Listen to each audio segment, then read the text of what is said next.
Oke, Assalamualaikum warahmatullahi wabarakatuh. Perkenalkan, kami dari kelompok 6 dari kelas Berkom 05. Di sini kami bakalan menjelaskan eh, untuk Python code dari study case yang berjudul Autonomous Drone Delivery System. Tapi sebelum itu, kami akan memperkenalkan diri kami terlebih dahulu. Sebelumnya, perkenalkan, nama saya Marcel Julius Nandi. Kenalkan nama saya Faramiza Syakif. Perkenalkan, saya Jati Zainafis. Kenalkan nama saya Syadika Pasha. Baik, berikut adalah nama-nama dari kelompok anggota kami. Selanjutnya, bakal dijelaskan dengan teman kami. Next.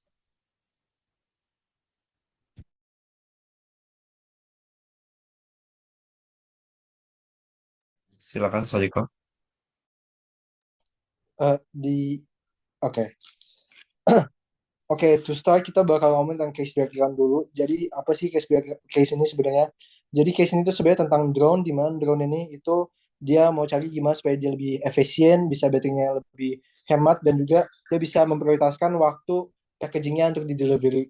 Nah, jadi jelas visionnya tadi dan missionnya itu untuk kita adalah mengoptimasi sebuah coding di mana bisa eh, menjadikan semua hal itu menjadi realitas seperti fleksibel dalam frameworknya atau delivery visibility-nya dari segi adaptifnya. Nah, di awal kita pakai benchmark dari company-company lain yang pakai drone ini, dan pada akhirnya key takeaways-nya kita benchmark terbesar kita itu dari Amazon. Nah, mungkin itu aja bisa.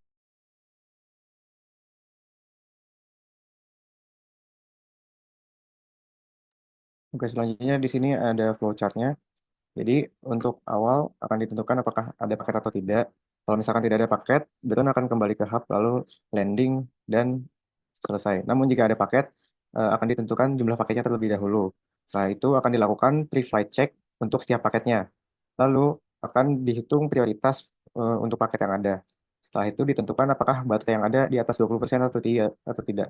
Jika baterai di bawah 20%, maka drone akan kembali ke hub untuk mencharge baterai sampai 100% kembali.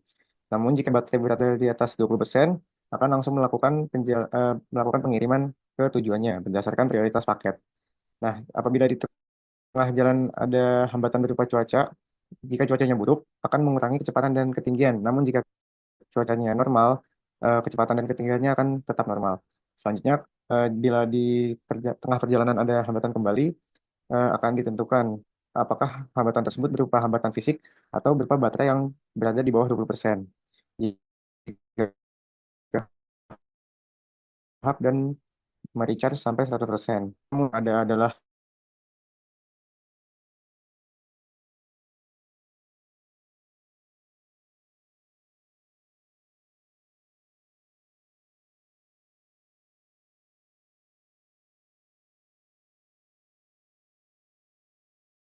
eh, drone akan lanjut mengirimkan paket.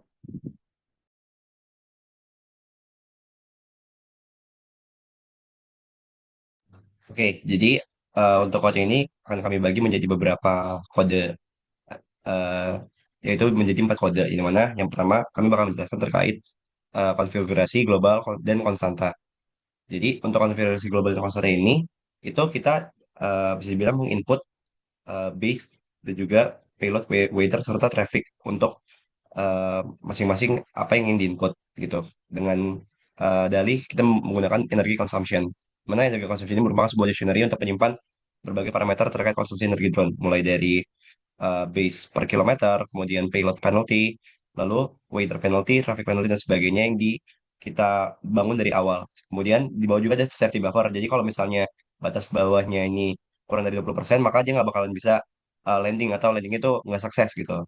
Kemudian dia ada adaptive weather juga, dimana kondisi cuaca itu harus adaptif dengan ketinggiannya, misalnya lebih rendah dan seterusnya. Next. Oke, selanjutnya ada kode yang menjelaskan fungsi bantuan. Nah, isinya apa aja sih? Isinya itu mempresentasikan level kepadatan lalu lintas. Nah, yang dimana ada energi per kilometer, yang dimana meliputi dari berat muatan, cuaca, traffic, sama adaptifnya. Terus habis itu semuanya ketika pada akhirnya nanti dihitungkan untuk eh, berapa sih apa jumlah konsumsi energi pada drone per kilometernya.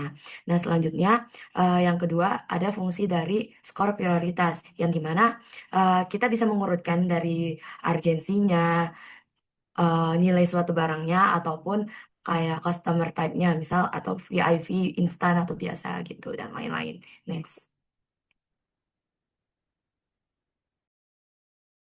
Oke, selanjutnya ketiga itu ada fungsi simulasi inti. Nah, sebenarnya di fungsi simulasi inti ini mensimulasikan perjalanan mulai dari perjalanan pergi sampai dengan perjalanan kembali gitu.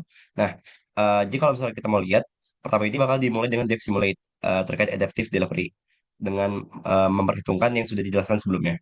Dan untuk perjalanan pergi itu sendiri, yang perjalanan pergi ini pertama pasti untuk menentukan menyesuaikan dengan weather traffic adaptive mode sama altitude dan speed. Jadi pada saat adaptive mode ini aktif, jadi misalnya dia terbang lebih rendah, maka kalau misalnya terbang rendah, kecepatannya bakal lebih lambat. Tapi kalau misalnya lebih tinggi, kecepatannya lebih cepat gitu. Karena udara atau angin yang ada di altitude yang lebih tinggi itu bakalan bisa mendorong drone sehingga bisa bergerak lebih cepat dan juga mengurangi konsumsi energi gitu.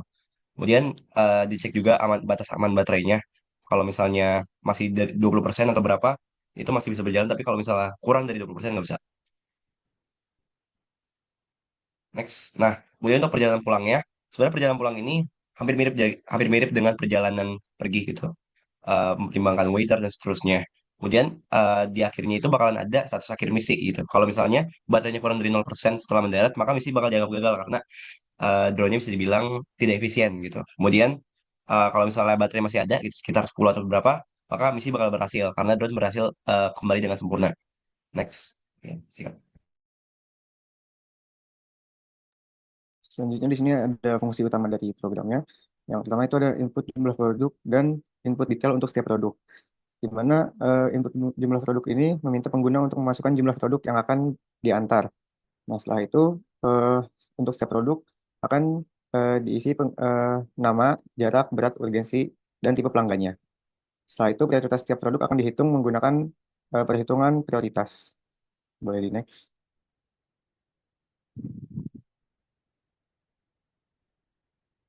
Nah, selanjutnya ada input urutan cuaca, input baterai awal, dan prioritas dan pilih produk. Jadi untuk input urutan cuaca, pengguna akan diminta untuk memasukkan urutan cuaca untuk 10 langkah ke depan. Setelah itu, input baterai awal, di mana defaultnya adalah 100. Dan untuk pemilihan produk, akan diurutkan berdasarkan skor prioritas secara menurun, dari tinggi ke rendah. Boleh di next.